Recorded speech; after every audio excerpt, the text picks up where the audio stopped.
the main recommendations, the main issues that were coming from you. And what we want to do now is to share with you what our summaries are, what we've concluded from our discussions. Now, I would go through the main conclusions, which represents what we all, I'm assuming that we are happy with, or we all agreed that this is what we want to say. Now, if there are, after I've gone through this list, if there are any other issues that you want to highlight or you think we've missed, I think if you can let us know, we will be very happy to include that. So our sub-theme was on promoting equal learning opportunities for all through teacher education. And I would like to read the main highlights of what we think emerged from our discussions. The first is that we said that promoting equal learning opportunities for all through teacher education is at the intersection of a number of complex and almost philosophical issues. On the one hand, it forces us to think about what we mean by equal learning opportunities, what we mean by education and equity in education. A main point is that, and I would like to, we agree that education is not really subject matter. The main highlights of what we, it's also about social, emotional skills, we cultural values from our understanding of the other. First is that we said that promoting at the same time opportunities for all through teacher education groups is at the intersection of a number of complex, disabled, and almost philosophical issues. Girls, boys, but on the one hand, it forces us to think about what we mean by equal learning opportunities, what we mean by education and equity in education. Fairness in life, not about opposing or stigmatizing groups. People are as much attached to their local values and tradition than their country. We would fine-tune some of this, but I thought we should get the full extent of what was said. We have had the example of Mexican program showing how multilingual education is important, both to preserve traditions and local values, but also to fully participate in the life of the country. We also noted that there are wide variations in situations, with some states devastated by conflict and disasters, where having a roof is already a luxury, and other states where issues relate more to deeply entrenched social cultural issues. In that sense, we said that equity is about reducing the gaps between states, within states, between schools, and within schools. Okay, please note if there are any things that you're not happy with, Claire, just note it, and then or you think you need. Okay, I could put them there, but the thing is, because of the time we haven't kind of if I put them there, you'll be reading as I was doing, so I'll just try and go through quickly, and then sorry about that. We didn't have enough time to kind of fine tune it. The second point is that being said, the context is one of a learning crisis, indicating that even minimum basic skills to live a healthy and productive life are out of grasp of many children, not even mentioning social emotional skills or 21st century skills. Now, this may not be exactly the way you put it, but we would fine tune it, but just trying to get a sense of what we think the arguments or the conclusions we're getting to.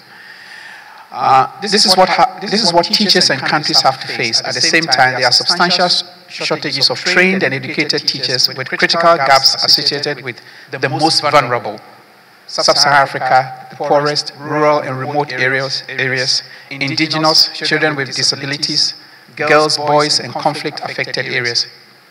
But this is highly context-specific. We also said that the shortage of teachers are associated with limited access to professional development opportunities, and notably professional development opportunities to integrate best practices to teach in diverse and complex settings. The third point was about the fact that teachers can mitigate inequality, but they don't act in a vacuum. Systemic changes are required. So we said that this implies that we need to address the root causes of inequalities social perception, awareness of the self, stereotypes. We need to reflect these or address these in teacher education. The teacher must be supported to overcome home background disadvantage to secure equality of learning. And then it also implies that we need to balance emergency with long-term sustainable approaches. We need recourse to short-term. They need recourse to short-term training, but also think about the transition from this intermediary state to become fully trained and educated teachers. We should also consider the importance of professional development for teachers. The idea that you learn on the job. We should think about pre-service and in-service and how we articulate the two and how to provide continuous professional development. Getting to the end. We should consider teachers beyond their individual role in the classroom. I think this was an idea that also came across. The idea that teachers are agents of change. They need to be supported in their interaction with society, even outside the classroom. We need to think of how they engage with communities, the idea of how the teachers also engage with communities, parents, how they contribute to improve their own practice by feeding back to a higher level. And then the next point is that we need to build capacity into the educational leaders to support teachers. I think another point that came across quite strongly was that skills and competencies of teachers are important, but also our dispositions towards fostering social justice. A teacher can tick all the boxes in skills, but still participate to perpetuate stereotypes and discrimination. I think that it's a very important thing too, because we tend to focus on the skill, some of the skills that teachers lack, but without thinking about how do they engage with communities, the idea of how the teachers also engage with communities, parents, how they contribute to improve their own practice by feeding back to a higher level. And then the next point is that we need to build capacity into the educational leaders to support teachers. Overall, we're saying that I think another point that came across quite strongly was that skills and competencies of teachers are important, but also our dispositions towards fostering social justice. A teacher can tick all the boxes in skills, but still participate to perpetuate stereotypes and discrimination. I think that it's a very important thing too, because we tend to focus on the skill, some of the skills that teachers lack, but without thinking about how do they engage with communities, the idea of how the teachers also engage with communities, parents, how they contribute to improve their own practice by feeding back to a higher level. And then the next point is that we need to build capacity into the educational leaders to support teachers. Overall, we're saying that I think another point that came across quite strongly was that skills and competencies of teachers are important, but also our dispositions towards fostering social justice. A teacher can tick all the boxes in skills, but still participate to perpetuate stereotypes and discrimination. I think that it's a very important thing too, because we tend to focus on the skill, some of the skills that teachers lack, but without thinking about how do they engage with communities, the idea of how the teachers also engage with communities, parents, how they contribute to improve their own practice by feeding back to a higher level. And then the next point is that we need to build capacity into the educational leaders to support and work with them and not for them. So this is us trying within 45 minutes to try and summarize what we thought was being said. Now, I know it's not perfect. Now we have an opportunity to respond to some of them. If you want some clarified, this is the point to do it so that we get it to the point where we are all happy with what has been said. Okay? I think, Kane, you had your hand up.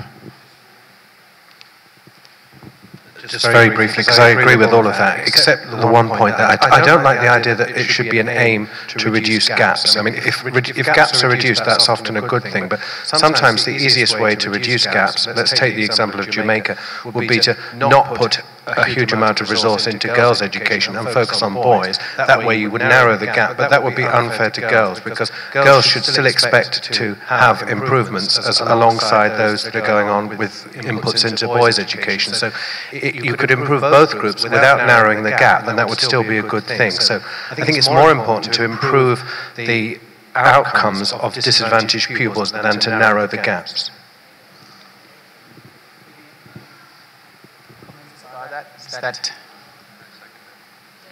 Yeah. Okay. Good. Yes. Thank you. Just one thing about how we address disadvantage, and I think it is important to consider, on the one hand, the need for different measures for those who are different. I mean, if we have equal measures for the different, reproduces disadvantage. So, in that respect, many policies that we have witnessed around the world that deal particularly with the redistribution of learning opportunities in terms of, for example, affirmative action, or the priority, if we remember that SDG 4, Education 2030, and the Framework for Action specifically has an intention to address the needs of the most disadvantaged. That is a consensus, and that is an agreement that was signed in 2015 and in the Framework for Action in November 2015 as well. So it is important to say that the disadvantage and the gaps are so big that it is very important to have targeted strategies to address those who are furthest behind. This motto of leaving no one behind